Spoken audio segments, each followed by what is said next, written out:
Revolution knows no compromise.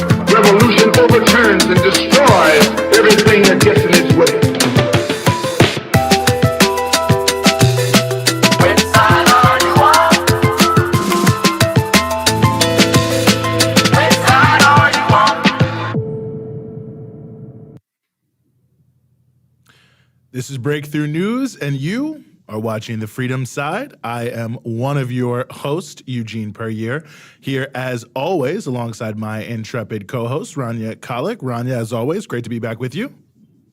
Great to be back on with you, Eugene. Well, thank God for that. If you wasn't great, I'd really be in trouble. Certainly great to be back with all of you who are out there in the viewership. Happy to have you here with us for another week. We have a great show for you, as we always do. Everything from the other September 11th, if you will, to a tragic massacre in the Democratic Republic of Congo, which says a lot about what's happening in that country right now, especially in the East. The UAW, United Auto Workers strike, that could start tonight, depending on what takes place. Maduro-Xi meeting, and also a look inside the consultancy McKinsey. So a lot there, which is a lot of a reason. That's kind of bad syntax, but it's a good reason, I guess is the better way to say that, to make sure that you hit subscribe and hit the bell, because the topics that we have tonight are just an indicator of all the great content we are very frequently putting out here on our YouTube page. So if you're subscribed to it by hitting the subscribe button, and if you have the alerts on by hitting the bell, you will get all of that information sent to you without having to look very far for it. So we'd be more than happy to have you as a part of our subscriber base as well as our viewer base. Rania, what else should our viewers know? Well, if they want to support the show and get access to exclusive content, they can go to patreon.com/breakthrough news and become a Breakthrough News member, where, like I said, exclusive content that includes parts of my show Dispatches, as well as Eugene's monthly seminar in Africa, which is not to be missed, and cool new merch, including the mug. Okay, That's I was like, cue, what? Eugene. Wow. Okay. Well, it could have been, there's a lot of cool new merch, so who knew what it was? Maybe it was the mug, maybe it was something else. I don't know. We have to practice this off air is what has to happen. This is a beautiful mug, though. We will. So patreon.com/breakthrough news. Also, a reminder, not just to subscribe to the show, but to make sure that you hit the like button on this episode. It helps boost us in the algorithm. And also, you can do a one-time donation if you so choose. In the live chat on YouTube. You can indeed. So yes, and I also want to shout out Ying Wang, who already donated $20, I think before the show even started. So I appreciate your confidence in what we're bringing to you here today, that you didn't even wait for us to start before donating. Thank you for that donation, and thanks to everybody, of course, who's already a patron who is watching here tonight. So now is the time to let people know.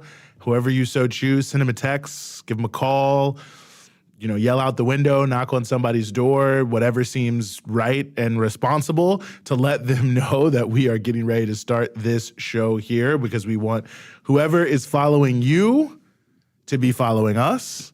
So, let those air horns go. Now's the time.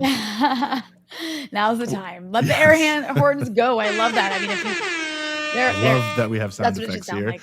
Shout out Maybe to our that should team be there. one of our exclusive. Maybe air horn should be like one of our exclusive pieces of merch. An air horn? Yeah, like with the Breakthrough News logo. Well, you're always telling people to use their air horns to alert people because I'm assuming they already have them. Okay. That just doesn't feel like a good piece of merch. Maybe I would maybe love I'm an wrong. air horn. I would be so happy to get an air horn. I would. You know what? I would become a member of our own show just to get the air horn. Okay, well, we'll do some research into the Let cost us know of in the air live horns. chat, you guys. Let us know in the live chat if you want the air horn to become a piece of merch. Please do. I would like to know, actually, if that's something make it a people are really thing. interested Let's in. I'd make be it a surprised, but I'm always happy to be surprised, and we're always looking to give the people what they want here. So now that we've gotten the air horn issue out of the way, we want to turn to our first story, an inside look into the consultancy McKinsey. And we are very, very honored to be joined here for the show by Garrison Lovely, who's a freelance journalist, host of the podcast, The Most Interesting People I Know, and the author of Confessions of a McKinsey Whistleblower that just came out on the 5th of September in The Nation magazine. Garrison, thank you so much for being with us here on the show. It's great to be here. Well, it's really great to have you. I think, I don't know, many people have probably heard about McKinsey in many different ways. Perhaps when the thing came out with Mayor Pete and the fixing of the Canadian wheat market, I think it was, or bread prices. But just so we can get it out of the way for people who maybe don't know, I mean, I think people maybe have some sense of what a consultancy is, but where does McKinsey fit in that world of high-powered consultants? Yeah, so McKinsey is widely considered the most prestigious strategy or management consulting firm. And management consultants purport to solve tough problems for organizations, typically for-profit businesses. This might look like entering a new market or finding cost savings, often in the form of layoffs. It could be helping two companies merge. It could be doing due diligence on whether an acquisition makes sense. It's a huge range of things, but typically you're serving senior leadership at a for-profit company. And you were at McKinsey, and you had quite the experience there, and you focused in your piece on the issue of Rikers Island. Can you talk a bit about what that entailed, your time at McKinsey? When you started out, you said you were just 21 years old. Yeah, this kind of speaks to the reputation McKinsey had, because McKinsey had never done any work for any correctional clients, as far as I knew. And they were brought in to try and help Rikers reduce violence across their entire facility. And this was just a huge problem, still is a huge problem at Rikers, as we might get into. The project didn't really pan out. And I was idealistic undergraduate. I had worked in prison reform and been a teaching assistant for a prison education program in upstate New York.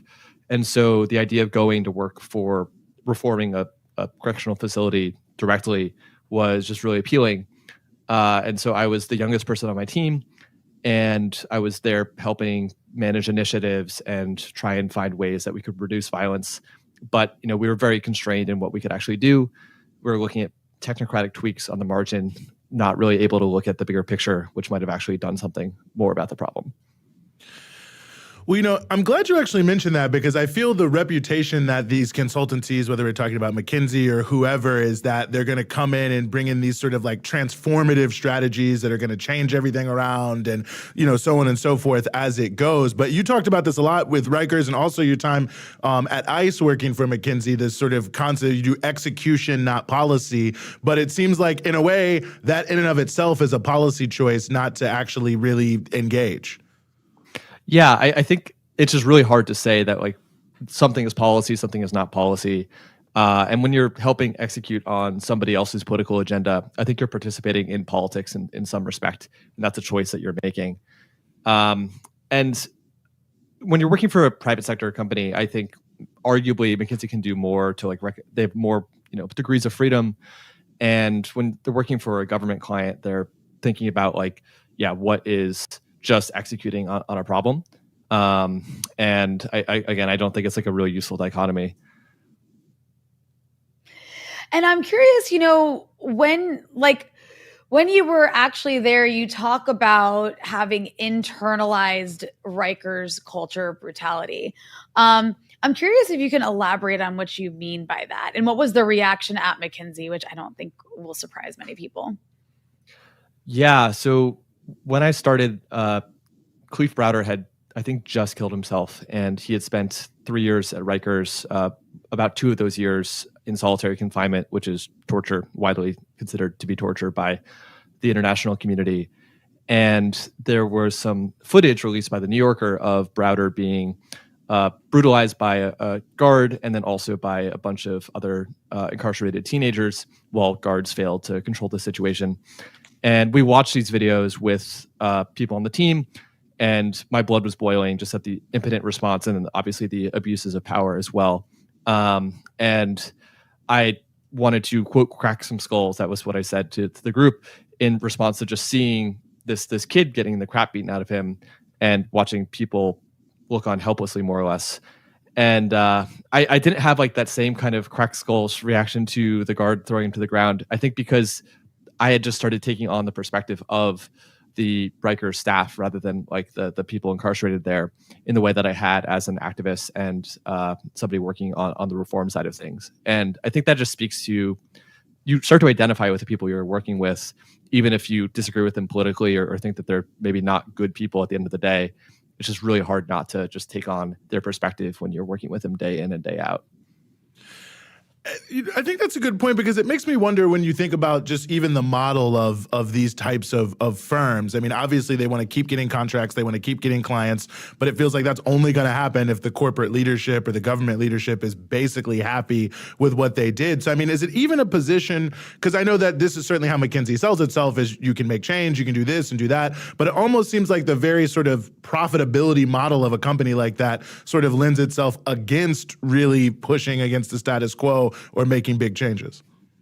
Absolutely. I mean, I think you actually can push against the status quo, but it will often just be in ways that are favorable to management.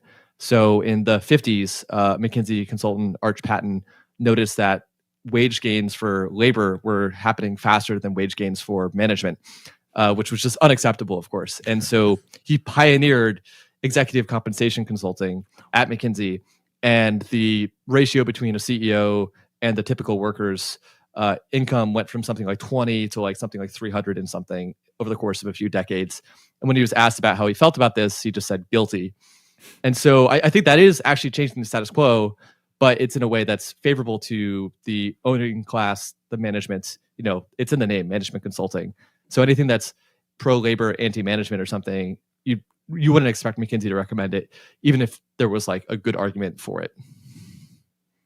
Well, what's amazing also, and you talk about this in your piece, is that McKinsey is like contracted to come in and reduce violence. And then the numbers of like, basically the numbers show that violence at Rikers went up ultimately.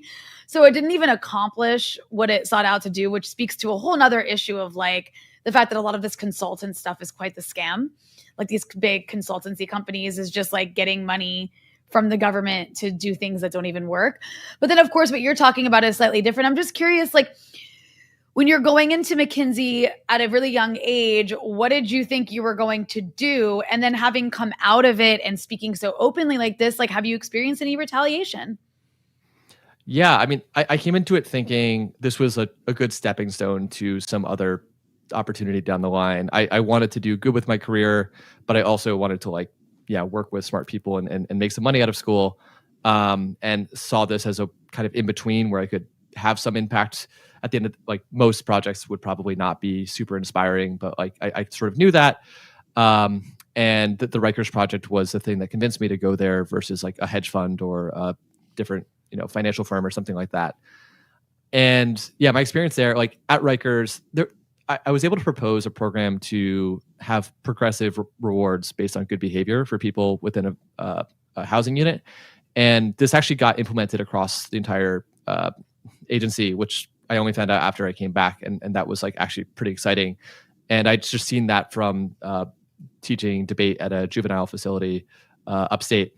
And so there was like a little bit, just like a little bit of dopamine or whatever from like feeling like I actually got to contribute something. And then that feeling was just kind of beaten out of me by the work at ICE. And I speak pretty clearly in the piece about how the idea that you can do well and do good is really a myth. In terms of retaliation, I haven't gotten anything from McKinsey. I've gotten actually a lot of outreach from current and former McKinsey employees who are thanking me individually for writing this and talking about how this really speaks to their experience, or at least feels like an honest representation of the work that I was doing. A lot of people are kind of amazed that I'd done work for both Rikers and ICE, given that they were two of the most controversial and kind of terrifying projects to be on. And this was just like, I was interested in doing work for government agencies. And the time I was there was just a pretty incredible time to be there, from a controversy and just like being on the front line of some like pretty horrible stuff. No, that's for sure. And it actually speaks to one of the things that I thought was really interesting. It's actually a caption of one of the photos in the piece of all the, famous people sitting next to some McKinsey consultant, and one of them being Donald Trump Jr. And I just thought, wow, their tentacles really are everywhere. But it also kind of speaks to another point you were raising, is almost like the cognitive dissonance of people working there, like how, people you met working at ICE had gone to the Women's March, but then like the next day, here you are in here going for Donald Trump's agenda. I mean, talk a little bit about that, if you could, maybe that kind of, I don't know, how people compartmentalize, because I thought that was an interesting part of it. Yeah, I think it was a really interesting lesson in how a bunch of people, even most people, can have like decent enough values, right? And then because of institutional structures, because of profit seeking, because of like an organizational culture, you can end up with those people participating in something that they disagree with and something that's harmful.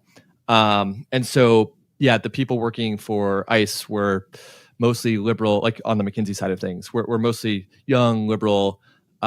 They were interested in doing public sector work broadly. And so these were some of the more mission-oriented people. And we started the project before Trump became president, but it didn't take too much political analysis to see that like ICE was going to become a more controversial organization. I was just naive and didn't know enough about the organization when I went into it. And we were just, a bunch of us were up in arms, or about as up in arms as overachieving Ivy League graduates can get. And we spoke out against it, but ultimately when that opposition was just not responded to in any meaningful way by leadership, we just kept doing the work. And I don't think anyone like left the project out of conscientious objection, at least while I was there. And it just kind of like, I would never have gone to work for ICE or Rikers myself, right? But working for them under McKinsey's umbrella was something I and many other people were willing to do. And this is just a story that plays out in tons of these projects. And people just find themselves kind of like in this situation they would have never imagined themselves being in. And it just takes a handful of McKinsey partners to want to staff a project, and then people can refuse to work on a project if they want to. But there's like some pressure to not do that. And it, again, only takes a handful of people being willing to staff something for the project to go forward. It's really incredible, actually, when you think about what you just explained, the fact that you're getting these kind of like liberal, progressive Ivy League types to essentially come work for institutions they otherwise never would. Through this kind of like middleman factor. But also something else that's interesting about McKinsey, and you kind of describe it in your piece a little bit, is I'm sure you've seen these kinds of like TikToks where somebody will be like, here's a day in my life working at McKinsey.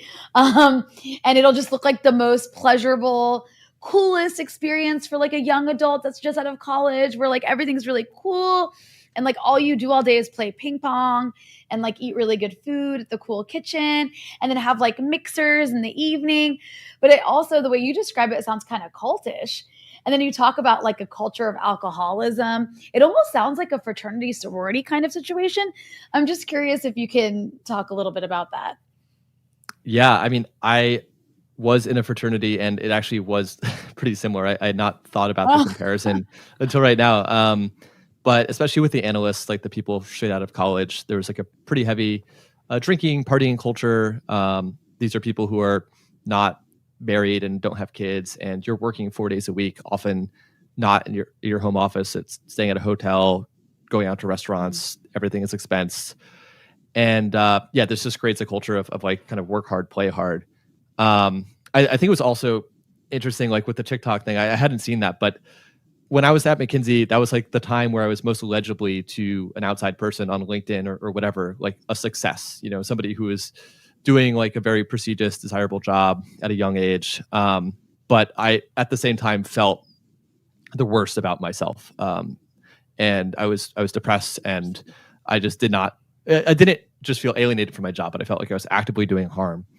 And I think this is just like this really weird tension that exists within a lot of people, where like you get what you're told is the dream job. Like you win at the like college undergraduate recruiting game. And then you get the thing, the carrot or whatever, the end of the rainbow, and you're just unhappy. And you can't really point to like your lack of success as a lack of, as a reason for not being happy. And I think that's just like a really hard thing to deal with. And so some people turn to drinking, or just buying expensive things, or, going on like fancy vacations or whatever it may be to kind of compensate for that. Well, you have obviously spoken out publicly now. You also had written the piece in Current Affairs that you were not named as, but sort of a similar sort of look, and you've been a source for a book about McKinsey. So, you're speaking out about this, and I'm just sort of curious, Garrison, I mean, what are you hoping, obviously I'm sure you're hoping to inform people, but I mean, is there sort of a change that needs to be made that you're hoping people see and advocate around?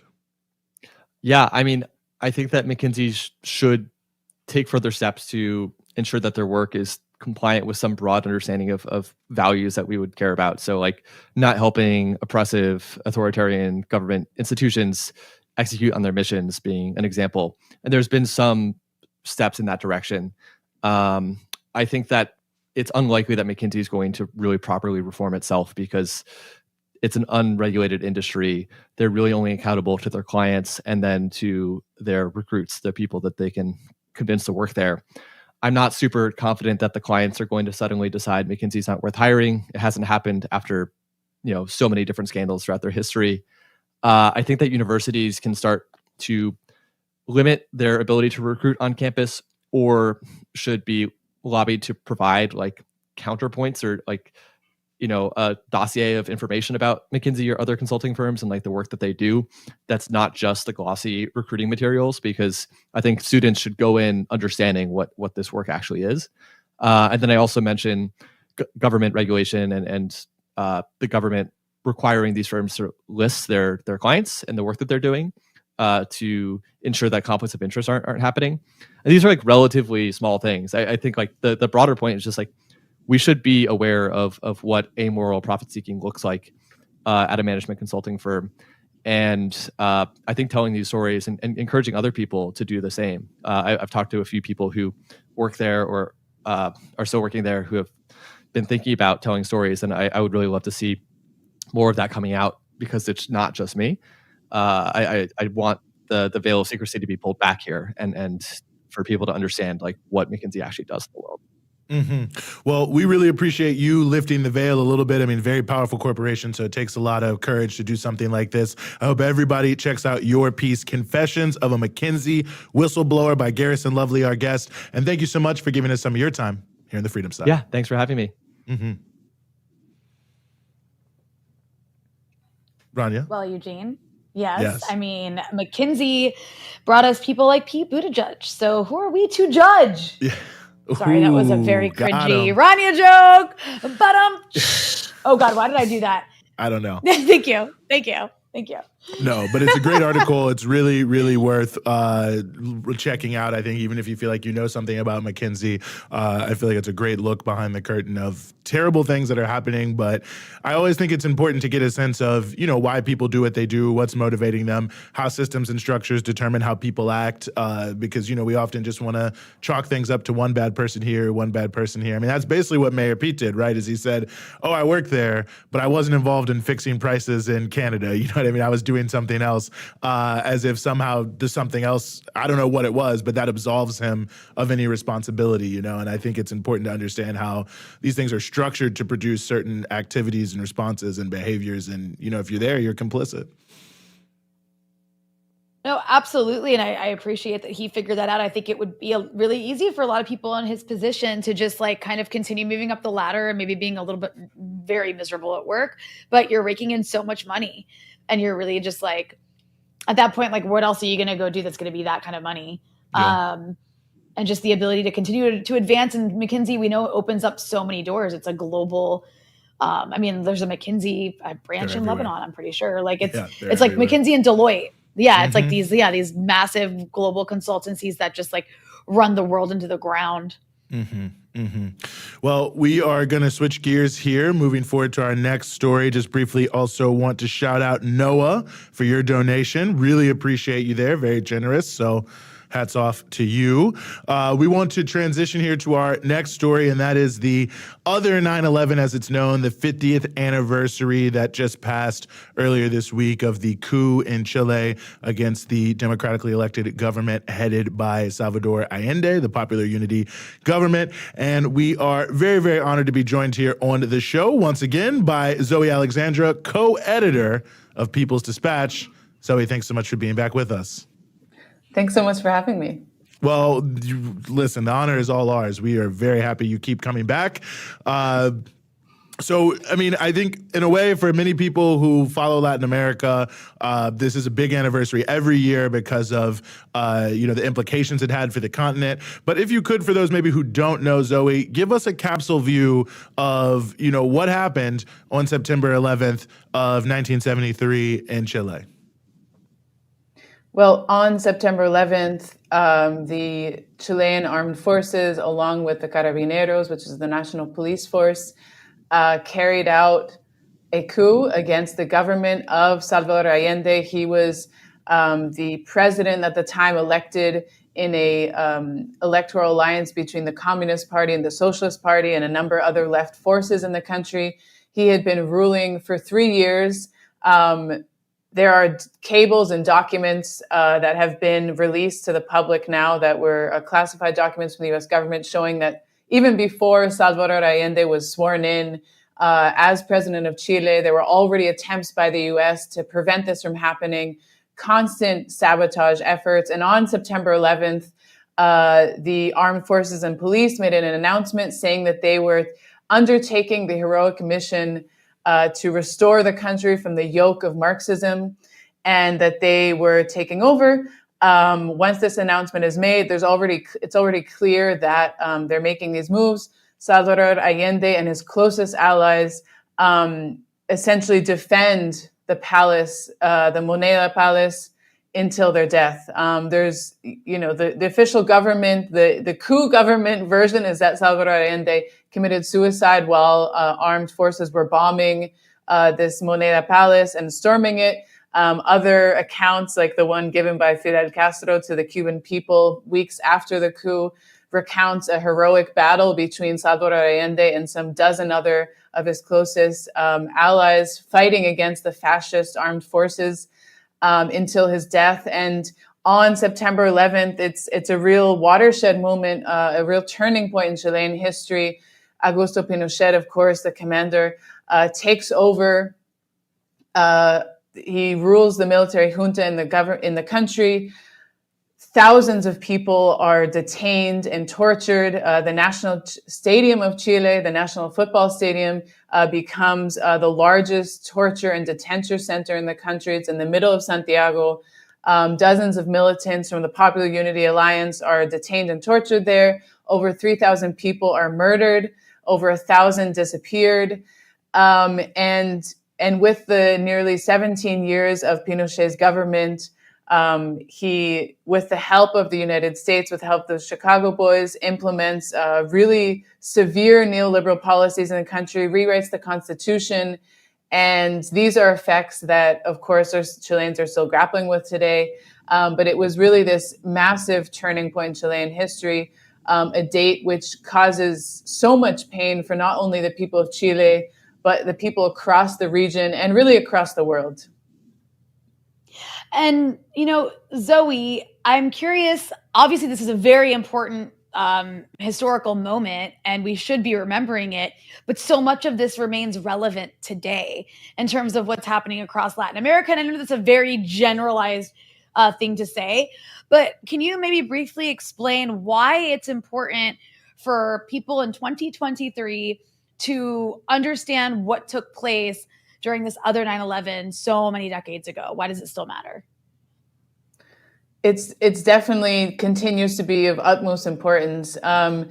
Daniel Holloway, the mayor of Recoleta in Santiago, who's a member of the Communist Party, I was in Chile last week, and he said time and time again, this 50th anniversary is a day of mourning. It's a day of remembrance for Chile, but not only Chile. It's really to remember all of these attempts of U.S. imperialism to impose this policy of extermination, because what they were doing, what Augusto Pinochet was doing with the support of the United States, was the attempt to squash out and to annihilate an entire generation of communist militants, of socialists, of people who wanted to change their country for the better. And they didn't just do this in Chile. They did this all over Latin America. They did this all over the world. And as Daniel Holloway was reminding people who were attending the 50th anniversary events, this is a policy that continues. He said it's not only the 50th anniversary of Chile, but it's the 1 year anniversary almost of the coup in Peru. It's the 3 year anniversary or the 4 year anniversary now of the coup against Evo Morales. You could go on and on naming all of the coups that have been orchestrated by the local oligarchy with support from the United States to squash and to overthrow these governments that are trying to respond to the aspirations of the people, trying to put the resources of the state at the needs of the people. And that's exactly what happened 50 years ago against Salvador Allende in a brutal coup. And that continues to happen in different iterations with different formulas. It's been 50 years. The US has, of course, bettered their techniques in some respects, but the attempt and the purpose continues to remain the same. We know that we heard the commander Laura Richardson say that that Latin America is a strategic place with many resources and that the U.S. must continue to defend it. We know that it continues to be a territory of dispute, and these plots by the U.S. to maintain control of the resources, military control, are not going to end today. No, I think very, very important to remember that history and to see it. A lot of people talking about Seymour Hersh these days because of Ukraine, but his book, The Kissinger and the Nixon White House, has some amazing chapters on the hundreds of thousands of dollars funneled through the CIA, through private corporations there. But, one of the issues you mentioned, Zoe, and it's obviously a huge one there are many people who we still really don't know what happened to them. I mean, we know likely that they were killed or murdered in some way, but they were disappeared, of course, and many people's bodies and others have not been found. It's an important psychological and emotional issue for many Chileans. Where does that stand in terms of trying to unearth and find some of that history that's been suppressed? So one of the initiatives of the Boric government kind of around this 50th anniversary was to launch a new effort, which is the National Plan of Searching for Truth and Justice. This is an attempt to find the remains and find the truth about the over 1,000 people that were detained and disappeared in the country. So they've started efforts now, they're underway. This is, of course, an extremely, extremely difficult thing to do. There's extremely heroic examples of how this happens in Argentina. Argentina is probably one of the countries that has the most sophisticated mechanisms of finding truth, the forensic teams that they have. But it remains an important and an open wound for all of these thousands of family members that have no idea what happened to their loved ones. There's an aspect that involves investigations into the military officials. There's an aspect that involves kind of getting these testimonies. But the one thing it's really challenging in these countries is that even with the return to democracy, many of them have been ruled by, centrist governments that haven't actually had a vested interest in finding this truth. And for example, this has happened a lot in Argentina. There have even been laws passed to guarantee the impunity for these people that were responsible for these crimes. It actually takes a lot of political will to find out what happened to these people, find possibly where the remains could be. But it's not, and it's not something that's taken lightly. I think the gravity of this, of really finding not closure even, but justice for these people is of utmost importance and essential in a democracy. And Gabriel Boric also signs kind of a commitment to protecting democracy with several former presidents in the country around just days before the anniversary, an attempt to say something like this cannot happen again. Even despite political differences, we must always protect democracy. So these efforts are important, but of course, it's an uphill battle to really find out what happened. But in any country where there's been an not an armed conflict, but situations of disappearances. I mean, we can look across the continent from Guatemala to Argentina to Colombia, where there are these mass instances of disappearances. It can be easy to just say the numbers, but of course, there are family members. There are so many other people attached to these numbers and to these victims. And then, of course, that brings up the issue of accountability as well. I mean, if no one has been held accountable, really held accountable, I mean, people who were involved in this sort of stuff, they still exist today. They're not sitting in jail cells necessarily.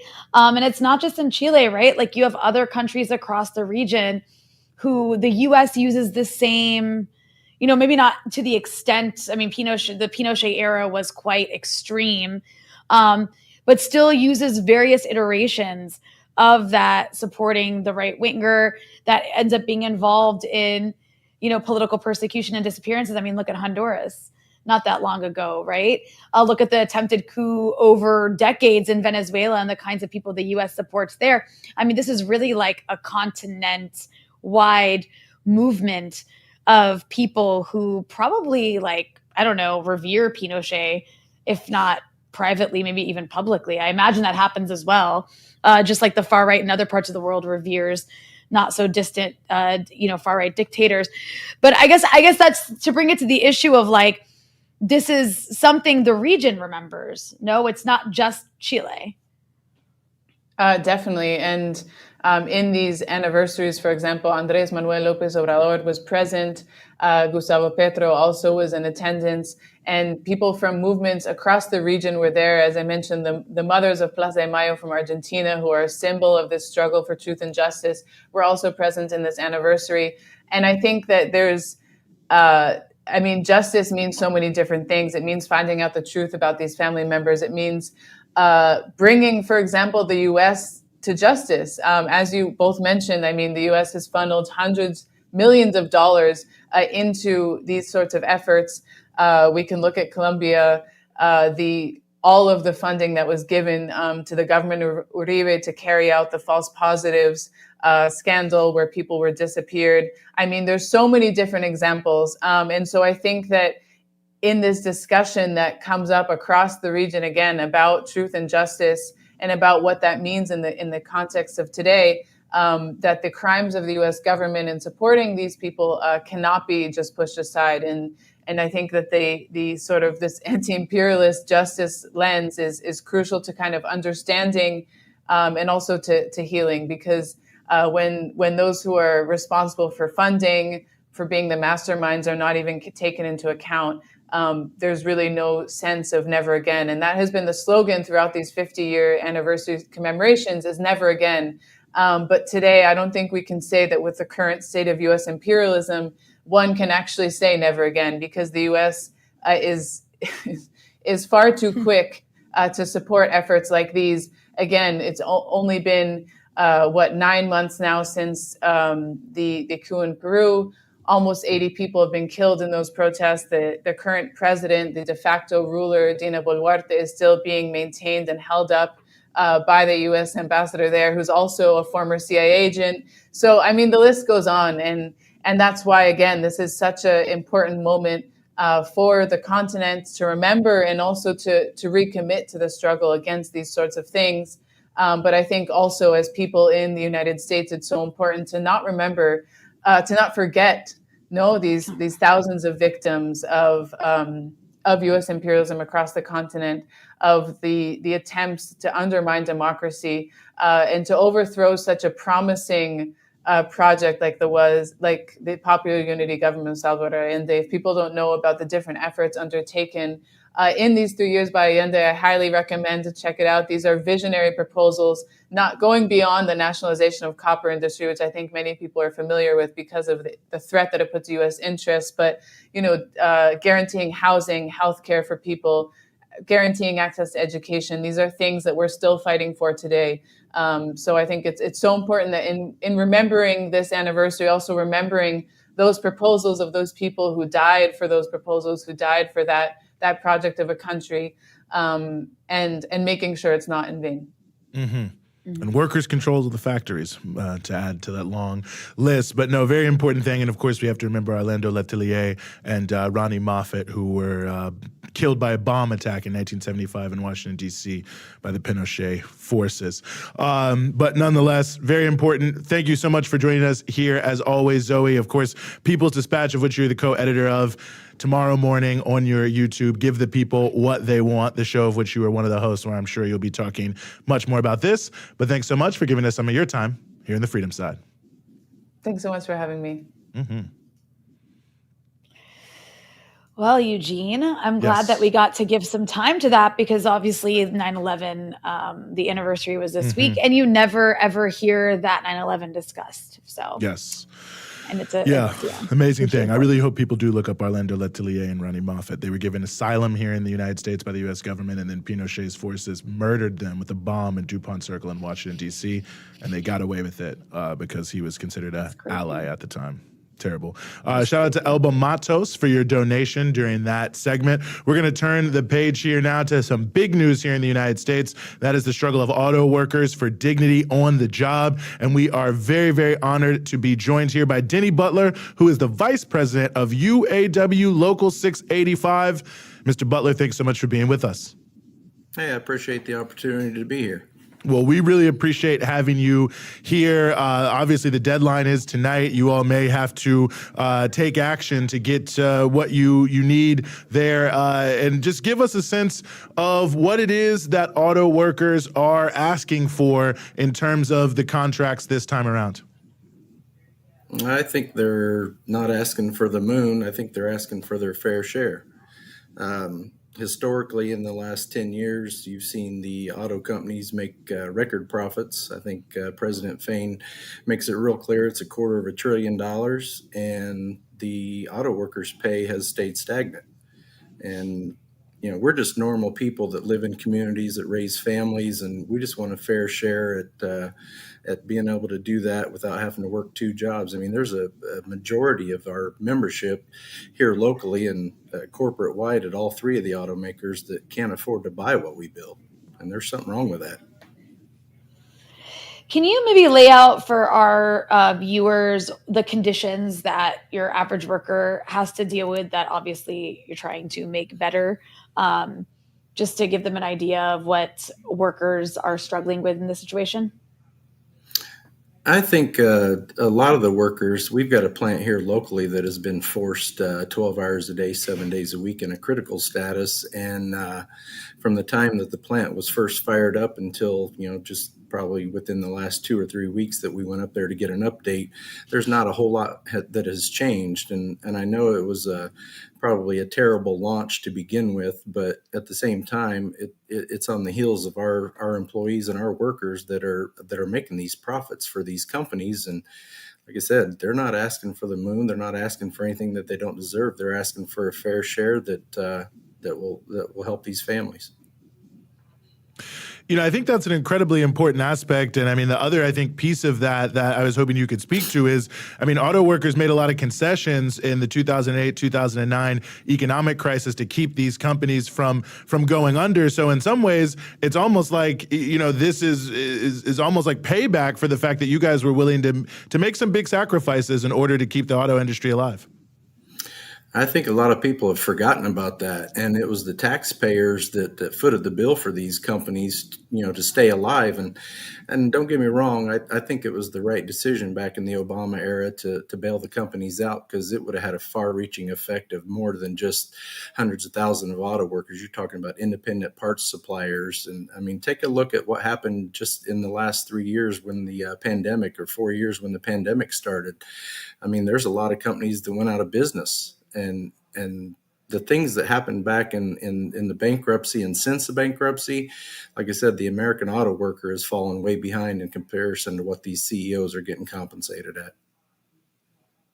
So can you remind our audience, okay, what are the workers asking for in the situation? And then what has been the reaction up until now? Obviously there's this looming deadline, but what has been the reaction of the companies so far?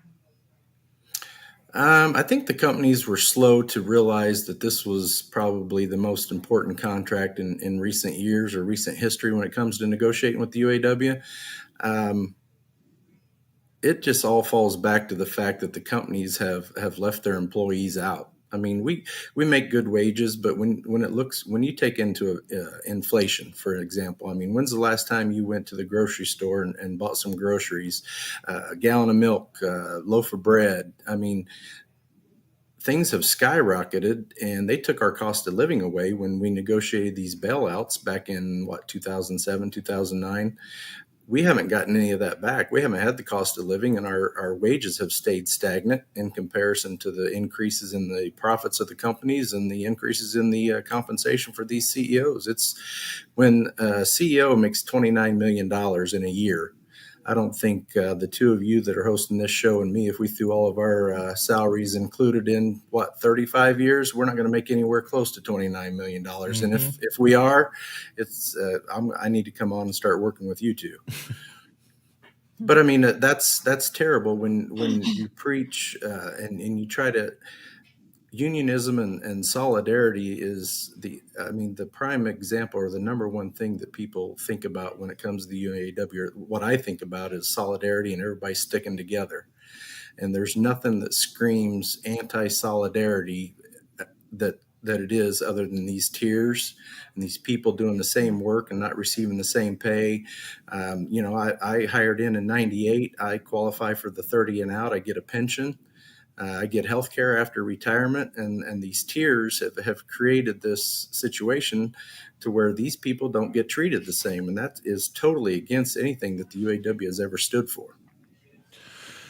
One of the factors that, has been playing a big role or a big part of the conversation, at least in the media, is this issue of electric vehicles. And I think, many people around the country can appreciate the need to address climate change. But it seems, at least to me, this is just my perception, but I wonder what you think about this, that a lot of the rhetoric coming from the companies about wanting to switch to electric vehicles and make new investments and so on and so forth seems to be kind of a smokescreen to eliminate workers, or at least to move factories to non-union areas. It doesn't seem as if it's really what it's sold to be. Well, there was, I think there's a documentary, and I can't remember what news agency put it on, but one of the guys that did the documentary took an electric vehicle, and I think it was somewhere like around Chicago, and traveled down to like New Orleans. And I think it took them like 3 days, and they spent more time sleeping and waiting on the car to charge than it took for them to actually spend time on the road. But here's the thing. Everybody and their brother knows that our infrastructure nationwide is not ready for a full electric car, or everybody going out and buying an electric car right now. I mean, the electrical grid is not prepared. Like I said, there's not the number of electric charging stations that are ready for this. And I'll speak to, we've got a battery plant going up right in our own backyard over here, right across the street from one of our UAW locals here in town, 1166. I mean, it's right across. You pull out of their exit, and there's the battery plant being built. And that right now is not under the UAW umbrella. And there's just something completely wrong with that. Yeah, that's an important point. And I have been reading in every article, there's been like at least a line in every mainstream article, at least in the corporate media, noting this argument by the automakers of, yes, so we're like the transition, we won't have money to spend on the transition to electric if we do this. I wanted to also ask you, and maybe this is unfair to ask you to comment on what seems like a nationwide issue, but I'm just curious if you have any thoughts on this, is there does seem to be in the last year or couple of years, many strikes across various industries, whether we're talking about, UPS, Amazon, in terms of unionizing in Amazon and then UPS striking, or whether we're talking about like Waffle House, employees or Starbucks employees. And obviously this is a different industry, it's automaking.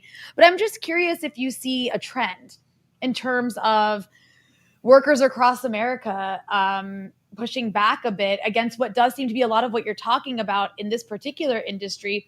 You can just like kind of cookie cutter, use the same explanation for what's going on in other companies and industries where, you've got CEOs making a lot of money, the working conditions are terrible, people aren't being compensated enough, they're not getting the benefits they need, some people are having to work 2 jobs, and on and on and on. I'm just curious your thoughts on that general observation.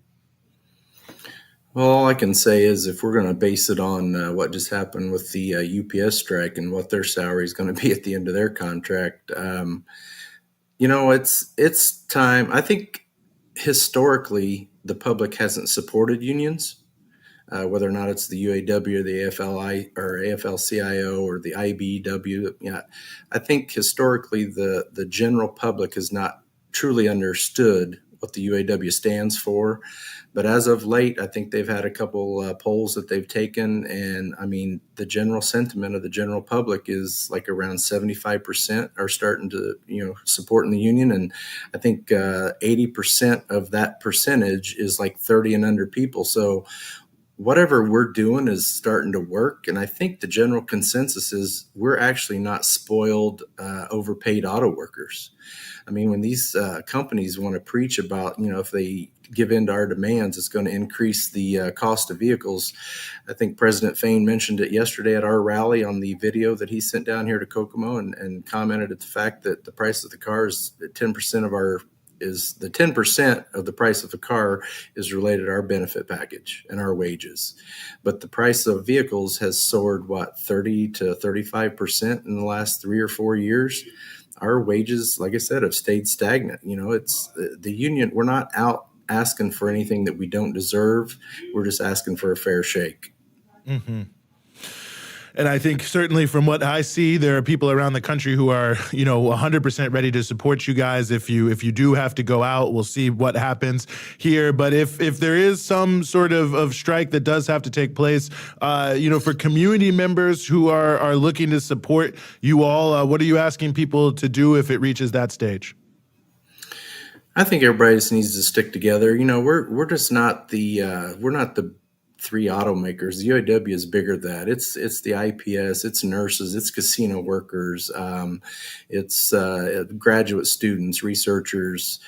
We're just normal people that want to raise our families and be able to pay for our kids to go to college if that's our choice. And it's not just the UAW workers that are going to suffer. It's communities, it's grocery stores, it's mom and pop shops here locally that, if they don't have, the landscape could totally change in these communities. I mean, look at some of the communities where some of the big three have shut down auto plants.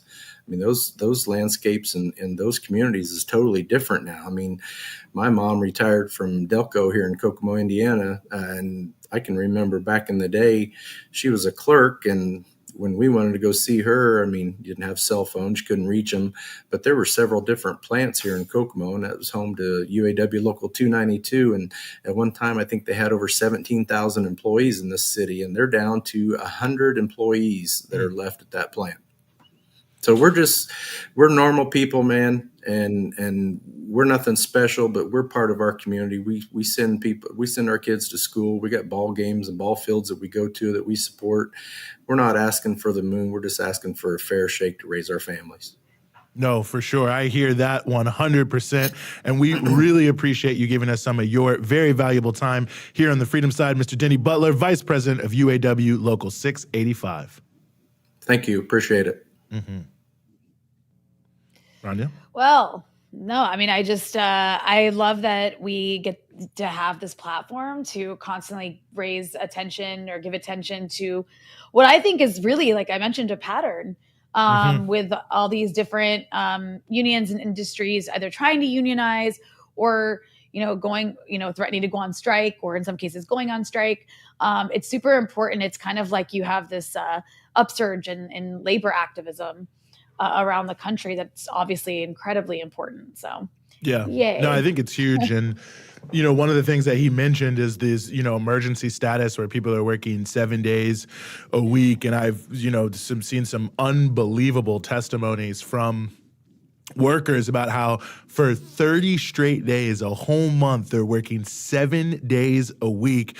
And, a lot of times people are working like 10 hours. So it's not like they're in there for 2 hours a day. Right. And this is a tremendously physically demanding job. And I think, but even in jobs that are maybe less physically demanding, I mean, I think if you could imagine having to work 30 days straight without one break whatsoever, I mean, that is brutal. And I think the way that it's sort of represented as, and I mean, compared to maybe someone working at McDonald's, they're making good wages. But the reality is compared to what these companies are making off of their labor is, infinitesimal what they're asking for. I think it's 10% of the cost of the car is going to that. easily they could raise their wages, increase their benefits. They don't have a defined pension anymore, so it's like you crush your body, you're working constantly all the time, and you're not even guaranteed a retirement pay. Everything about it just seems so unjust. So, we'll see what the automakers do. The rumors and the news are, when the deadline passes tonight, there won't be like a full-on strike of all 150,000 auto workers, but they will strike critical plants at all three companies, which rarely happens, across the supply chain in ways that, we'll see, but that will definitely disrupt production, but also keep a little powder dry to escalate if needed. But I like to think that at Stellantis, which is the lead firm, and that's how these negotiations work in the auto industry with the big three, is there's one lead firm, they negotiate that, and then that goes to the other companies and they agree to the same thing. So I like to think that Stellantis, which used to be Chrysler, will come to its senses here and make a deal that meets the workers, very just demands. But of course, we can't really depend on that, because if we could, they would have done some of these things already. But yeah, I think this is huge. After Teamsters, then the UAW. These are probably the two most iconic unions in the United States. And on top of that, especially the UAW, really kind of blazed the trail for the whole concept of like quote unquote good union jobs in America. The auto workers, maybe more than almost any other industry, were heavily indicative of that, but also the Teamsters, also the steel workers. And we can see, as you said, Rania, a trend of people coming together and, starting to push back across many different industries. No, and it's very, very exciting. I feel like, Eugene, I want to do something that I have not, for some reason, I've forgotten to do. But I'm going to have to do it. I'm very happy to see the number of people watching. It's fantastic. And you know what? I want to give credit to our audience, because over half of those watching have actually liked the show, which is fantastic. Okay. But I want to see that number go up. I want to see the number of likes go up. So if you're watching and you haven't heard me berate you to like the show yet, now is the time. Please do like the show. It helps boost us in the algorithm, because just to remind you once again, we're not CNN, so we don't automatically get a bajillion views the second a video goes up. Furthermore, if you want to support the show, you can go to patreon.com/breakthrough news and become a member and access exclusive content, including exclusive, very cool merchandise that I often want Eugene to mod. There it is. Thank you. We got it right. Look at that beautiful mug. I can't wait to get my hands on one of those. Yeah, well, you will soon. Spoiler alert. But nonetheless, we're going to keep the movement moving on here. As they say, we want to turn to the Democratic Republic of Congo, where there was recently a brutal massacre of nearly 60 people in the eastern Congolese city of Goma. And we are very honored to be joined here once again on the show by Kambale Musavuli, who is with the Center for Research on the Congo, Kinshasa. Kambale, as always, thanks so much for being with us, sir. Thank you for having me. Well, if you could, unfortunately, I don't think this has made the type of news worldwide that it should have. Nearly 60 people massacred in Goma, Eastern DRC, about a week and a half ago, I believe it was. Tell us what happened there in Goma. Well, a couple of weeks ago, a group of Congolese who are part of what they call Wazalendo called for a protest. The protest is very particular. It's happening as people are mobilizing around the world, particularly actually in West Africa. They're mobilizing for the French military to be out. And in the Congo, you have Congolese who are mobilizing for the UN peacekeepers to leave the DRC. The reason why they are calling for the UN peacekeepers to leave the DRC is that the UN peacekeepers have been there for almost 2 decades. And there has not been peace in DRC. There have been many groups over the years who have called for that. So it's not the first time that this has happened. And of course, it's not the first time also during protests that people have been killed. But what is disheartening about this is that the Western press has been insisting on who they are, right? They say that a religious sect organized a protest against the United Nations forces and they were killed. So whenever it's presented that way, what it causes to someone that say, wow, these are some lunatics who are calling for the UN forces to leave the DRC. That's not the case. Many Congolese, including myself, many Congolese have said it does not make sense to have a $1.2 billion a year budget of foreign militaries in the DRC, yet there is no peace. So they called for the UN to leave. They called for the East African community forces also to leave because there is no peace. And there was repression. Repression that is quite stigmatizing for us in DRC. We've lost over 6 million Congolese since the conflict started in 1996. The presidential guard, they call them the Republican Guard, right? So it's an elite military force, decided to shoot at the protesters. The same day, the numbers that came out that told us that there were 10 people killed. A few days later, it went to about a couple of dozens. The UN official is using the number 48. The Congolese government is using the number 56. Depending on who you read, the numbers are fluctuating between the 40s and the 50s. But when you talk to people on the ground in Goma, they're telling you over 100 have died. And this is what they're explaining to me. They're saying that the number of deaths is equal to the number of bodies found. So we know today that the Congolese military, the Republican Guard, when they shot at the civilians, they brought a truck and actually dragged the bodies and were putting the bodies inside of the truck. Thanks to the citizens of Goma, many took the cameras and were filming what was actually taking place. So we know that there are bodies that we'll never find, right? No one has told us, where did they take these bodies?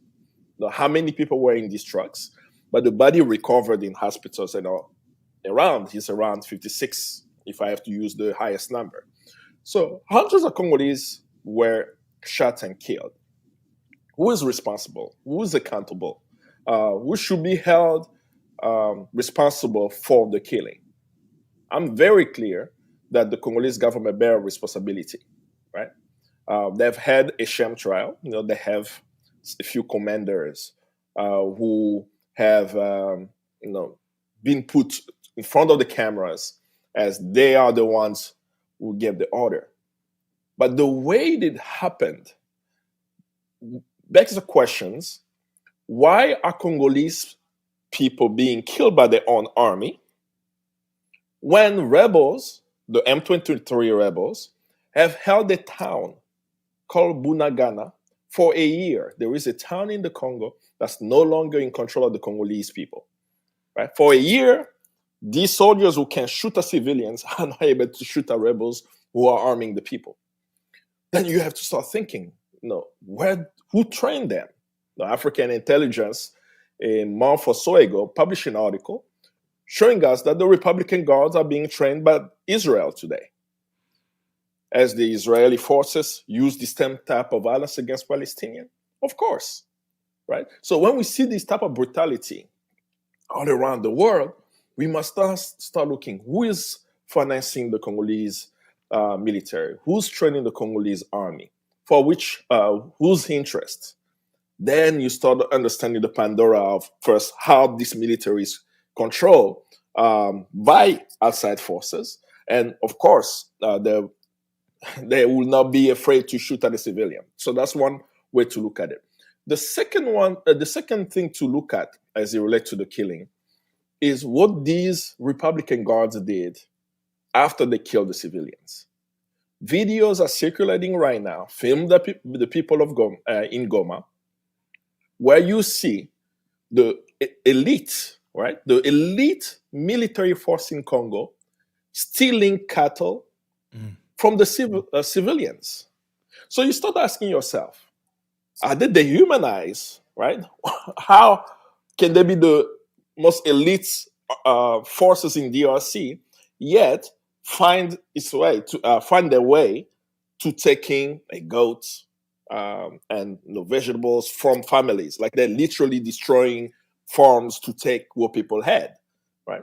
And all of this is happening in impunity. And as you continue to put that in context, you start saying that what the Wanzalendo did was to open a Pandora box. They are able, with what happened, even though it's so brutal, they were able to show the world the brutality of war and put the question to us, why are Congolese people dying? 56 dead as the numbers being put out, yet there is no accountability so far. I mean, the accountability in the courts does not bring back the dead and doesn't hold the highest commander of the region accountable, right? The province itself currently is under martial law. They're calling it the state of siege. For about a year, the province of North Kivu, where this massacre took place, has been under military control, right? The governor is a military person. The mayor of the city of Goma is a military person. So the whole province is under military rule, yet Congolese are losing their lives. And as they're losing their life, resources are still flying out of the Congo, right? So that's something that I felt would be very important for people to know that it took place, and continue to keep the Congolese as they struggle. If they're killing them, it means that they're resisting, right? They're resisting and they want to shut them, right? The Congolese government is saying that we need to have the UN forces to stay in the DRC. And if the Congolese dare rise to say no to the UN forces, we will kill you in the street. But I don't think the Congolese will stop fighting until all foreign forces are out of the Congo. I think that's really, really important to raise. And I also wanted to give you the opportunity to, since we're talking about the Congo, there was this journalist who was arrested recently. And I was wondering if you could speak a bit to that. And just spoiler alert, I did just have Kambale on my show Dispatches. That will be coming out very, very soon. And we discuss a lot of different issues taking place across the continent. But one thing that we did not get to talk enough about was what was happening in the Congo, and then also what happened with this journalist recently. Yes. 2023 is an election year in DRC, if, of course, the presidential election takes place in December of this year. But for the past few months, repression has increased in the DRC. Just today, there was an announcement that the former second vice president of the National Assembly has been found guilty and sentenced to 7 years in jail. Do you know what is his crime? His crime is that he insulted the president, right? Of course he did, right? But can you imagine someone insulting a president, spending 7 years in jail? That gives you already a sense of what is happening in DRC right now. There was another issue that took place on July 13th. I think that's the date that's been presented, July 13th of this year. A member of parliament and the former minister, Sherbo Kende, was found dead in DRC. Was found dead a day after he was called into the constitutional court because they called him for declaring his assets. Right? So you receive a notice saying, come and declare your assets. And then the following day, he was found dead. Investigations is ongoing. There have been international investigators in DRC. The family is doing investigation. Autopsy is still inconclusive. There he was shot in the head and the body and so on. And as all of this is ongoing, a news paper called Jeune Afrique published an article by its editorial board about information that it has around the killing, right? And in the information that they published, they implicated security forces for killing the member of parliament. Stanis Bujakera, who is the journalist, works for the newspaper, Jeune Afrique. Last week, he was at the airport trying to fly into one of the provinces inside of the country. And he was arrested. And he's been under arrest since.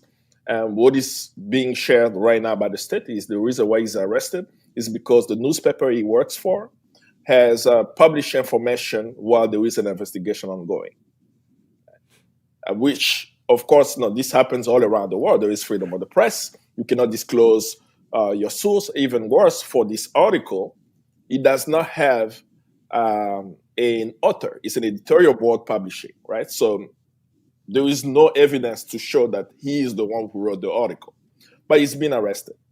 So when you see the repression even in the press, that journalists cannot be critical of the government today, can you imagine what may happen during the election?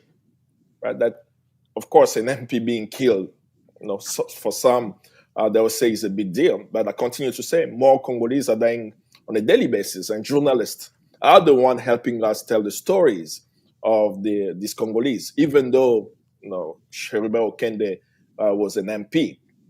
But the work of Stanis Bujakera over the years has been very important in exposing crime in the DRC, exposing wrongdoings of the government, that he's always kept that line. And it was a shocker for us to hear up until today, he has not been released. Even worse, his account is being managed right now by his colleagues, Jeune Afrique, and they posted a statement saying that the people who are holding him have been trying to delete his Twitter account. Right? And they actually posted it, right? So, of course, he's arrested. They have his cell phone. They have his computers. And they have been trying to do that. But because he had a process where he's not the only one using the account, Jeune Afrique, his colleague Jeune Afrique, are exposing that they are trying to delete his account. So it's unfortunate that it's happening, that it is predictable. It's predictable to see the current regime of Tshisekedi repress the media, and of course the killing that took place in Goma, because they want to maintain power beyond the electoral term. We know that he now won the presidential election of 2018, so now they want to organize a sham election and silence anyone who may have a different opinion of what they are doing. And what they are doing, if I have to go step by step, I mean, people will cry just listening. Like, the president of the Congo spoke at the APAC summit in Washington, D.C. The president of the Congo went to Israel, right? And he received an honorary degree there. He caused the situation in Western Sahara, the balkanization of Morocco, for example. The DRC was part of the team of the countries to look at Israel's seats at the African Union, right? And he's very close to Israel. This is why the presidential guards are being trained by the Israeli forces. And I can go on and on, even from mining deals and so on. So the sad part about the president of the DRC is that he comes from the opposition, right? And before he became president, the repression that we're seeing was being done by Joseph Kabila. And while he was in the opposition, he was denouncing this violence, right? He was denouncing the practices under Joseph Kabila, calling him a legitimate president, and he must leave. Surprisingly, today is the president of the Congo is actually doing the same thing. This is why, at least for the people of the Congo, we are clear. It's not the election that's going to bring a change to our country. There must be a conscious and organized mass force in DRC to change the way we engage, so that when the Congolese understand that the UN forces is an imperial force in DRC, not to bring about peace, but to continue to secure the continuous flow of strategic minerals out of DRC, then we can have a peaceful and strong Congo. So Congolese people are clear about what is happening, and it's unfortunate that journalists are being targeted when they're exposing what the state is doing. Well, a lot to sort through here, and we appreciate you helping us understand it to a much greater degree. Kambale Musavuli, analyst with the Center for Research on the Congo, Kinshasa. Thank you so much, as always, for joining us here on the Freedom Side. Thank you. Well, Rania, Well, Eugene, another excellent guest to discuss a very important and undercovered story. I was looking up just to see before we started the show today what kind of coverage this recent massacre has received, and I saw almost nothing. Yeah. Like If you don't almost follow the nothing. media in the Congo, you barely would have known.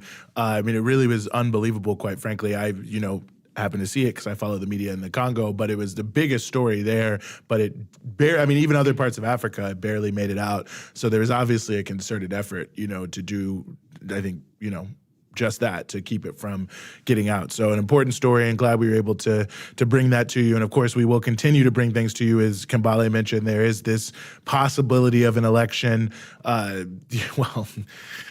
probably next year, maybe at the end of this year, maybe it'll never happen. There's a lot of controversy over that, but nonetheless, a lot more that's going to be happening in the DRC that has $24 trillion in minerals underneath the soils. So one of the key battlegrounds for the future of the world there in the Democratic Republic of Congo. Are you suggesting that, I don't know, it just seems to me that you're trying to make some sort of insinuation that perhaps conflict in Congo isn't just some like natural outgrowth of a very chaotic place, that perhaps having wealth in the ground, there's like a correlation to, I think you know where I'm going, but I'm trying to make a bad joke. Yeah, but no, yes, I mean, there it's is like, a I think, correlation, and I am alluding to that. Yes, you are correct, Rania. well, I picked up on Shout it. out to Punkonomics, by the way. Nice name there for your donation as we keep the show going. Really appreciate you. Well, Rania, turning to our final topic here, our lead topic, the Chinese challenging the Monroe Doctrine, if you will, by deepening their partnership with Venezuela. And I say challenging the Monroe Doctrine because, of course, the U.S. has said that China shouldn't be dealing with Venezuela, Venezuela shouldn't be dealing with China. And that's the Democrats in the White House, and it's also the Republicans who are out of office but in office in Congress saying that. But rather than running in the opposite direction, the two countries have recently gotten closer. President Nicolás Maduro of Venezuela, was just in China for a 7-day trip. He met with President Xi towards the end of the trip. He also met with a number of other high-level officials in Shenzhen, Shanghai, and Shandong.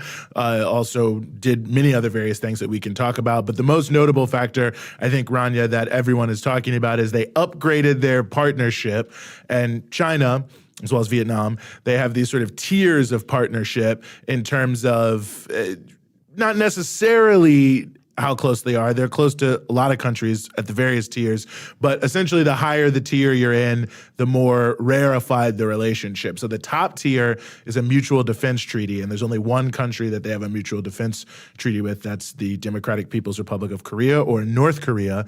The second highest tier is where Venezuela has entered. That's the all-weather friendship. And the only other country that is in that tier is Pakistan.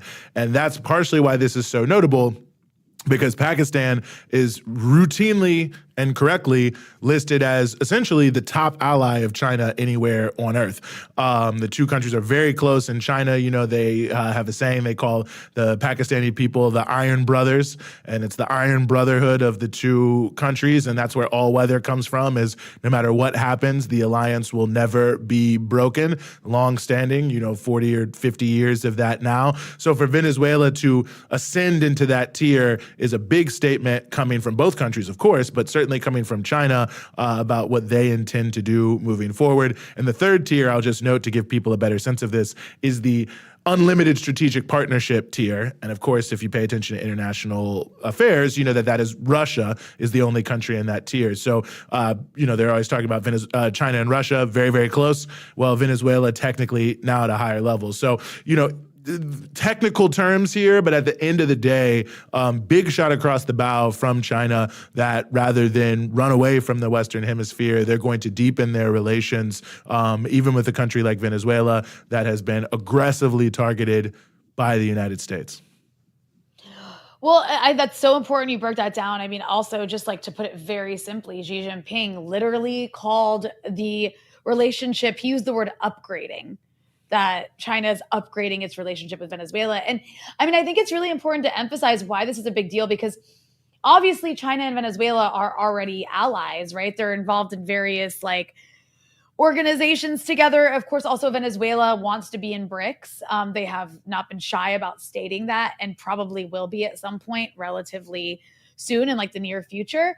And that would just be adding another oil producing country. But obviously BRICS is ideologically diverse. China and Venezuela upgrading their relationship has more to do, I think, Eugene, with this strategic partnership with countries that are targeted by US imperialism. And that's really what has brought them close together, aside from maybe like shared values and like some sort of like historical, well, actually, no, not historical ties, but shared values. I mean, both socialist countries in their own ways. But the point is also, it's like you mentioned the Monroe Doctrine. I mean, you literally had Donald Trump. I believe it was Donald Trump that called Latin America our backyard. He's called it that. Biden's called it that. John Kerry's called it that. So it's pretty bipartisan. Biden called it our front yard. I just thought that was like, it's like Biden was like, he used the word front yard. It was like relatively close to when he became president. So it's like, regardless of which party's in power, there's a bipartisan consensus that the Monroe Doctrine is still in play. And you repeatedly hear this from American officials. I mean, I think Trump's administration and officials actually use the term Monroe Doctrine to like re-invoke it. But even among, Democrats, you do hear the rhetoric of like China and Russia better stay out of our hemisphere. And they see it as like a huge, almost like act of war for China and Russia to have relationships with like Venezuela and Cuba and any other country that happens to move a little left. And so I think that the symbolism here, aside from what you mentioned, which is very important, all these like agreements that were made to like upgrade relations in various capacities, the symbolism here too can't be like overstated, because that Washington, like in Washington, heads must be exploding, because this is like a nightmare. The idea of this is a nightmare. They have fever dreams about China having greater relationships with people who are, or countries who are in our front yard or backyard. So I just wanted to say, like, I and also interestingly enough, like I was perusing the media coverage of it, expecting to see a lot more antagonism about it, but instead it didn't receive as much coverage as I thought it would. I haven't looked on Twitter though, or X, I'm sorry, it's called X now. I imagine there's lots of think tankers making broad statements, but there hasn't been the freak out I expected. Perhaps that's because the media is a bit distracted with North Korea and Russia having a meeting. And not to change the subject too much here, but the New York Times had a very funny headline. It was something like, North Korea and Russia find common ground on hostility towards the West. So that was like the front page headline today. So they were a bit too busy, looking at that, I think, to be so focused on China and Venezuela. But I guess we'll see soon. Yeah, I mean, I think we probably will over the next week have a whole couple articles that are out. I mean, it's also possible a lot of people in the mainstream media haven't fully comprehended the significance. I mean, I think the point that you made there vis-a-vis the United States, I mean, since the era of James Monroe as the president, of course, this has always been the fact that any foreign country knows, to the extent you try to expand your relations in Latin America and you aren't on the same page with the United States, not only, will things happen to those Latin American countries, but you yourself have been targeted. And I have to say, and I think it bears mentioning, I think there are many people who felt that China, even though they had good relations with countries like Venezuela, countries like Cuba, that in some ways they were not as aggressively working with them as they could, because they were worried about the United States, having a backlash against them, basically, and having this become another factor, and obviously a major attempt by the United States to isolate, demonize China, and ultimately force them to change their policies and or force the government to fall and dismember the country. And I think that that in many ways, we talk about the symbolism, speaks to this significance. I think that this is a highly significant shot across the bow by China, that in the context of the so-called rules-based international order, where the U.S. makes the rules and everyone else obeys, where I think China's foreign policy has really, over the past 20 or 30 years, been to not really poke the bear on that issue, quite frankly. But they haven't gotten anything from it. And in fact, over all the time that they have been acting very friendly towards the United States, doing nothing to really obstruct American, will abroad. I mean, they did nothing in the invasion of Libya and other things like that. The United States has only gotten more bellicose and more against China, because it isn't about anything that China is doing in terms of America. It's the fact that China is succeeding without, trying to dominate the world and control everybody and everything that America does, right? I mean, the fact that they are not only succeeding, but thriving in many ways and creating really, not even because they set out to create this. I mean, they set out just to create a prosperous country for themselves, but they've now created themselves as a big anchor and pivot that can allow other countries around the world to break free of this, U.S. hegemonic rules-based international order. And so I think in that context of having, for 30 years basically been 100% like, listen, we're not trying to do anything to you. We're just trying to improve the lives of people in our own country. Like, why are you trying to destroy us? I think this is a sign that they're saying, like, okay, fine. After all this time, if you're just going to continue this policy of isolation, of demonization, of trying to destroy our country and strangle it and kneecap our corporations and kick them out of, global commerce to the extent you can, like Huawei, well, fine. Then we're also going to be much more direct with our friends, and we're going to upgrade our relations with countries like Venezuela and provide them and have the type of reciprocal relationship that will be, I think, very, very beneficial for Venezuela and will make it essentially impossible for the U.S. to take them down. I mean, that more or less is, I think to be at the same level as Pakistan, I mean, if you don't follow it, it's hard to know, but you look at things like the China-Pakistan Economic Corridor, $65 billion of investment, roads, power, all forms of infrastructure being built, ports, special economic zones, the broader issues around the military, other issues of the economy. I mean, essentially, China is putting huge sums of money into helping Pakistan become a more developed nation. And I think you can see with the 30 memorandums of understanding with Venezuela, you're at a similar level, and you're at a level of many of the things that the U.S. tried to sabotage, especially the electrical grid. And they've signed a memorandum of understanding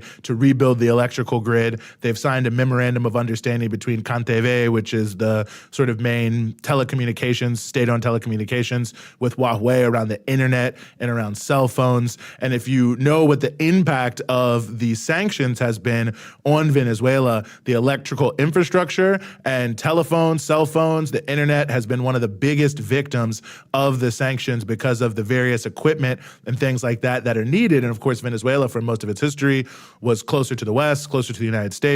So their equipment deteriorates. The country is sanctioned. They're unable to find replacements. There are other companies around the world that won't sell them replacements because they don't want to get caught up in the sanctions. So they've got bad old equipment. It's tough to get new equipment. And this is, a big problem for people in Venezuela as they struggle to have access to information technology and power. But here is China making a memorandum of understanding to help rebuild the power grid, to help improve the internet, to help improve the cell phone coverage. So this is something, and I'm just giving you one example, that this partnership and this upgrading of ties could have a real tangible impact on improving the lives of people in Venezuela. And of course, they're also opening up China more to Venezuelan goods, and this is one of the big themes of President Maduro's visit, is the opening up of Chinese markets for coffee, for what's blue economy, things, the seafood and the like, which is even more important because of this Japanese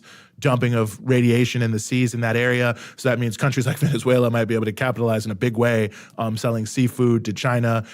Sea cucumbers, which is, most people don't know about them, a big delicacy and a important market there in China. Venezuela is going to be entering that as well. There'll be 75 companies featured at the next Chinese import fair there. So not just helping them rebuild their infrastructure, but helping them to create a new export-based economy that isn't strictly relying on oil and on gold and other minerals to help diversify the economy and make it more sustainable moving forward. So you can see on multiple different levels here, and there's many more than what I just mentioned, that upgrading this partnership will heavily strengthen the foundation of Venezuela's efforts to improve its country, improve people's lives. It's obviously a very pro-poor government trying to lift people out of poverty. And President Maduro spoke to that when he met with the head of the commission, basically, that lifted 600 million people out of poverty in China and said, this is our number one focus is going to be to restore social justice to the country of Venezuela, to have equity, to have, the basic things provided for people and more. And that's partially why this relationship with China is so important, because it gives us the resources to lift up our own people and to change their lives. This is a country that's built 5 million homes, basically free for people who are homeless. It's provided free healthcare, free education, and now they'll have the opportunity to work with China. But I think a big statement from China about the fact that they're just not going to keep getting beaten with the U.S. stick, but they're going to, stand up for themselves and work very hard to build a world where one country can't just dominate everything. No, I think that's really, really well said. And that's like, I think a lot of countries are hoping for that. And, it's so funny, too, how you can really draw a line through how U.S. policy has created the situation. One of the reasons Venezuela needs like a relationship with China is because the U.S. has isolated it from the rest of the world with sanctions on top of constantly trying to overthrow its government. So one of the things that Venezuela is turning to China for is like rebuilding its oil infrastructure, much of which like has been somewhat stalled, and it has has lost the ability to refine its oil. At least it did a couple of years ago, because the U.S. was actively using sanctions to prevent it from accessing the materials it needed to refine its oils. And then on top of that, any sanctioned country, we've talked about this on this show before, you have to keep a constant flow of like spare parts to replace any sort of big industrial infrastructure, whether it's electricity, whether it's like in the oil sector, doesn't matter. You need constant spare parts, and the U.S. sanctions make it almost impossible to have that flow coming in, which is why you have infrastructure like being crippled by sanctions, whether we're talking about Venezuela or Syria or Iran or, especially like in the agricultural industry as well. So the point is, the U.S. has created a situation where Venezuela needs a country like China. And then China, obviously, like the more the U.S. is hostile to China and is aggressive and tries to isolate it and tries to isolate other countries, the more it's going to create these partnerships. So there is something incredibly ironic and almost artistically funny, if I could, I don't know how else to put it, about like how these, DC bureaucrats have no choice but to do this to try to like maintain U.S. hegemony. But it's kind of like the medicine is causing the sickness for them in so many ways. Of that, it's getting quite late, so my analogies are just going to get worse and worse as time goes by. But I think you know what I'm saying. There's something funny. There's something very ironic and funny to watch a U.S. policy create its own worst nightmare. No, it's a very good point. And to that point, this is also happening when Honduras, of course, has broken relationship with the region of Taiwan and, restored relations with the People's Republic of China. Nicaragua has done the same thing also this year. Chile, it's not mentioned a lot, but, it's considered a very pro-Western country. They do a ton of business with China. And Brazil, of course, Lula was just there for that huge visit, 7 days, 20 big, deals that were signed. And of course, former Brazilian President Dilma Rousseff is now the head of the New Development Bank, the BRICS Bank, which is based there in Shanghai. So really all across Latin America, the ties with China only getting deeper, and quite frankly, kind of across a pretty broad ideological spectrum. Argentina is another country that has been getting very, very close to China. I believe that President Fernandez is going to be at the Belt and Road Forum, I think. I'm not 100% sure, but big moves being made there. We'll see if this new very foolish individual becomes president of Argentina, if that remains. But it seems like it very well could, because they're getting a lot economically from that relationship. So you can see all across the continent the extraordinarily deepening ties that are happening between China and many Latin American countries for obvious reasons, because it makes a ton of sense economically for both sides, highly complementary. And just as it would make a ton of sense for the United States to continue the relationship with China, the partnership with China. The two countries are, two of each other's largest trading partners. Makes no sense that we're diverging from all the other countries in our hemisphere and deepening relations and looking to improve people's lives and solve the problems of the globe. But that's the nature of the country we live in, is the ultra-rich, less than 1% of the ruling class doesn't want anyone else on top of the mountain, and they would rather destroy the entire earth than give anyone else a chance to have a word in edgewise or improve their lives. No, I think that's very well said. I have nothing to add because mic drop. Yeah, thank you. Well, let's You're leave it welcome. there for today then, Rania. I appreciate that. Well, I appreciate you as always in every way. So let's just leave that there. Very take that as happy a to huge have all of our viewers here as always. Thanks so much to all of our guests. Big shout out to everyone who donated. Shout out to the Breakthrough News team. Don't forget, you can go to patreon.com/breakthrough news. That's patreon.com/breakthrough news. Become a patron. We've got great gifts for you, as Rania has already mentioned. We've got a store where you can buy other great swag. But yes, your monthly donations to us are absolutely critical to keeping us going. So patreon.com/breakthrough news. But thanks so much to everyone who is out there. For myself, for Rania, Khalek, for the Breakthrough News team, we will see you next time.